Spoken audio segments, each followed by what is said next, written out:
తప్పు చేసి దబాయిస్తే అది నిజమవుతుందని చంద్రబాబు నాయుడు అనుకుంటే అది ఆయన భ్రమే. జనాన్ని మాయ చేసినట్టు శ్రీవారిని మోసం చేయాలంటే కుదరదన్న విషయం చంద్రబాబు నాయుడు తెలుసుకోవాలి. నిన్న జగన్ గారు తన తిరుమల పర్యటన మీద స్పష్టంగా ప్రెస్ మీట్ పెట్టడం జరిగింది. అయినా దాన్ని ఒప్పుకోకుండా చంద్రబాబు నాయుడు తప్పుల మీద తప్పులు చేస్తూ మళ్లీ మాట్లాడతాడు. జగన్మోహన్ రెడ్డి గారు తిరుమల రావడానికి భయపడుతున్నాడు, డిక్లరేషన్ ఇవ్వబడుతుంది కాబట్టి ఎస్కేప్ అవుతున్నాడు అని చెప్పి సూటిగా చంద్రబాబు నాయుడు గారికి చెప్తున్నా. చంద్రబాబు నాయుడు జగన్ గారి దమ్ము ధైర్యం గురించి రాష్ట్ర ప్రజలందరికీ బాగా తెలుసు.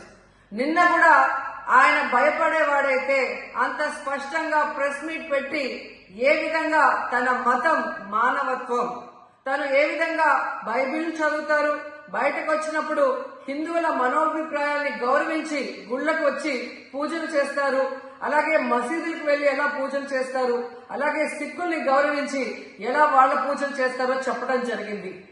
ఈ రోజు మీకు క్లియర్ గా తెలుసుకోవాల్సిన విషయం, మీకు దేవుడు అంటే భయం భక్తి లేదు కాబట్టి ఏంటనేది మీకు అర్థం కాదు. కానీ ఒక భక్తుడికి దేవుడి దగ్గరికి వెళ్ళాలి అన్నప్పుడు ప్రశాంతమైన వాతావరణంలో వెళ్ళాలనుకుంటాడు, ప్రశాంతంగా భగవంతుణ్ణి పూజించాలని అనుకుంటాడు.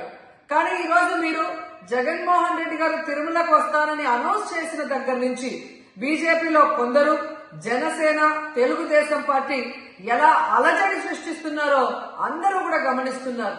ఏ విధంగా అలిపిరి దగ్గర మేము అటాక్ చేస్తాం, అడ్డుకుంటామని చెప్పటం, అలాగే వైఎస్ఆర్ కాంగ్రెస్ పార్టీ నాయకులందరికీ, కార్యకర్తలందరికీ నోటీసులు ఇచ్చి జగన్మోహన్ రెడ్డి గారి పర్యటనకి పర్మిషన్ లేదు కాబట్టి ఎవరొచ్చినా అరెస్ట్ చేస్తామన్నట్టుగా భయభ్రాంతులకు మీరు ఎలా గురి చేశారు. అండ్ ఈరోజు కుల రాజకీయాలు చేసి రాష్ట్రాన్ని భ్రష్టు పట్టించడమే కాకుండా మత రాజకీయాలు కూడా మీరు ఎలా చేస్తున్నారో అందరూ కూడా గమనిస్తున్నారు. ఇలాంటి వాతావరణంలో దర్శనం చేసుకోలేము కాబట్టే జగన్మోహన్ రెడ్డి గారు ఏ విధంగా ఆ తిరుమల ట్రిప్ ని క్యాన్సిల్ చేసి తన అభిప్రాయాల్ని ప్రెస్ ద్వారా ప్రజలకి తెలియజేయడం జరిగింది. సో నిజమైన భక్తుడు జగన్మోహన్ రెడ్డి గారు ఎప్పుడైనా మళ్లీ వెళ్లి వెంకటేశ్వర స్వామిని దర్శించుకోగలరు. 5 సంవత్సరాలు తన తండ్రి మరి ముఖ్యమంత్రిగా వెంకటేశ్వర స్వామికి పట్టు వస్త్రాలు ఇచ్చారు.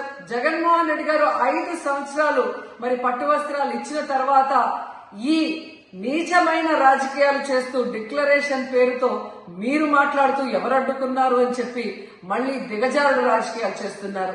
సో భగవంతుడితో పెట్టుకున్న చంద్రబాబు నాయుడు నీతో పాటు ఆడిస్తే ఆడే వాళ్ళందరికీ కూడా భగవంతుడు గట్టిగా సమాధానం చెప్తాడు.